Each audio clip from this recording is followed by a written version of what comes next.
Drive lang kami guys para makatulog si Sarah. And oh my gosh, guys, area na to kung saan may mga chanterelles na tumutubo na exposed sila.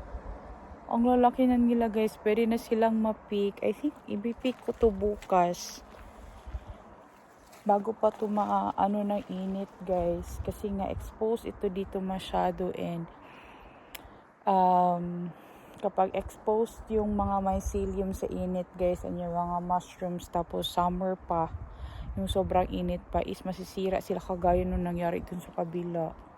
Tingnan nyo to dito guys, tingnan nyo ito, oh, nasira na siya kasi nga exposed sila.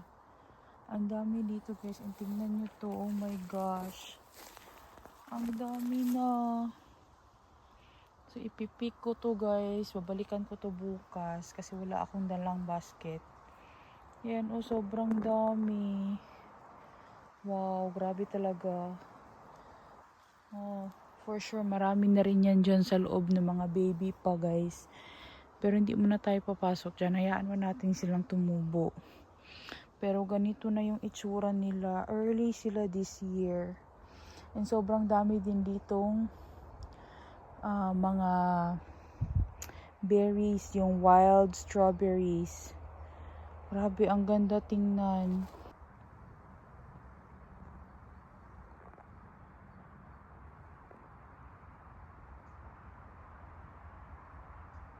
Another side ng gubat guys. Oh, meron na talagang mga chanterelles guys. Ayan, oh, maliliit pa sila yung dito. Ayan. Pero actually, yung iba niyan pwede na ma-pick. Start na kaya ako ng mushroom hunting. Hayaan ko muna sila kahit ng 1 linggo. Wala pa naman siguro magpupunta dito para mag-pick ng mushroom. Gusto ko rin i-check dito yung ayun pa, oh, yung black chanterelles guys. Alam niyo ba, may another forest na naman ako na nawala this year.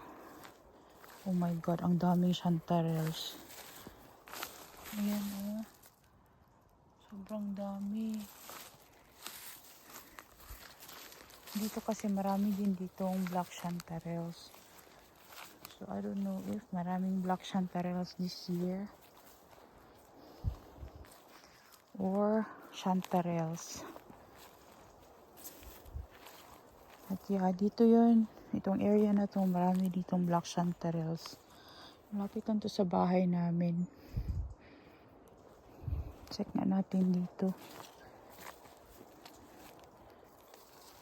Hindi man ako mag-pick today guys kasi wala akong dalang mga gamit.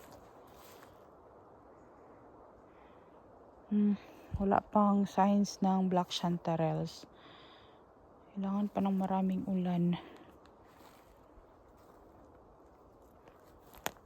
Na-discourage ako guys actually today kasi dinaanan namin yung isang gubat para mag-check sana kung merong mga bulitos. Alam nyo ba, na-harvest na siya. Sobrang sad, as in talaga. But yeah, for now, titingnan ko lang muna siya. Bukas ko na ipipick yung iba. And yung iba is iwan lang natin, hayaan lang natin silang tumubo. Another forest guys. Dito may mga chanterelles din dito na tumutubo. But I don't know kung andito na ba sila.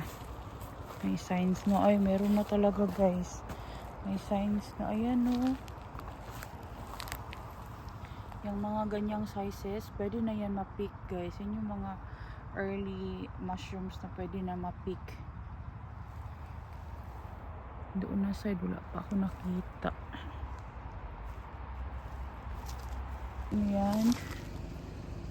Mga wild strawberries yan guys. Sobrang dami. Sobrang tamis pa naman ito. As in talaga.